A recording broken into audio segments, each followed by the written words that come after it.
تو بعض علماء سلف نے فرمایا ہے کہ جب اللہ تعالیٰ نے نوح علیہ السلام کی دعا قبول کی تو اللہ تعالیٰ نے حکم دیا کہ زمین میں ایک درخت لگاؤ تاکہ وہ تیار ہو جائے، تو اس کی لکڑی سے کشتی بنائی جائے۔ نوح علیہ السلام نے اللہ کے حکم پر عمل کرتے ہوئے درخت لگایا اور اس کو تیار ہونے میں تقریباً 100 سال اور بعض کی رائے کے مطابق 40 سال لگ گئے۔ محمد بن اسحاق سوری سے بیان کرتے ہیں کہ وہ ساگوان کی لکڑی تھی اور بعض کہتے ہیں کہ وہ صنوبر کے درخت کی تھی، اور تورات میں دوسرے تول کے مطابق سرہاتے،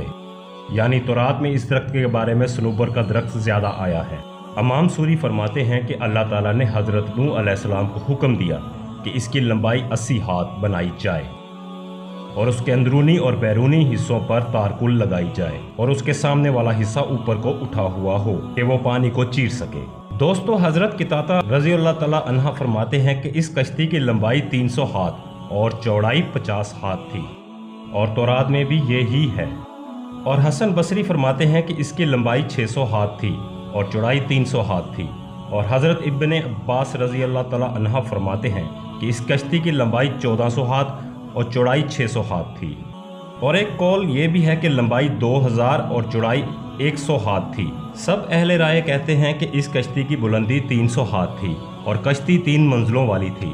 اوپر ہر منزل 10 ہاتھ اونچی تھی۔ نچلا حصہ چوپایوں اور جنگلی جانوروں کے لیے تھا، درمیانی حصہ انسانوں کے لیے تھا، اور سب سے اوپر والا حصہ پرندوں کے لیے مخصوص کیا گیا تھا۔ اس کا دروازہ چوڑائی کی جانب تھا، اس کو اوپر سے ایک ڈھکن سے مکمل بند کر دیا گیا تھا۔ اللہ تعالیٰ نے فرمایا کہ نوح علیہ السلام نے دعا کی، قال رب انصرنی بما کذبون، اے میرے رب میری مدد فرما کیونکہ انہوں نے مجھے جھٹلایا ہے۔ اور اس سے اگلی آیات کا خلاصہ یہ ہے کہ اے نوح، ہمارے حکم کے مطابق ہمارے سامنے کشتی تیار کرو تاکہ ہم درست کام کرنے پر ساتھ ساتھ تیری رہنمائی کرتے رہیں۔ پس جب حکم آئے اور تنور جوش مارنے لگے تو ہر چرند پرند اور جانوروں میں سے ایک جوڑا کشتی میں سوار کر لینا اور اپنے گھر والوں کو بھی، مگر جن کے مطابق ہمارا فیصلہ ہو چکا ہے ان کو سوار نہیں کرنا، اور ظالموں کے بارے میں مجھ سے بات نہ کرنا، یقیناً وہ ڈبو دیے جائیں گے۔ دوستو،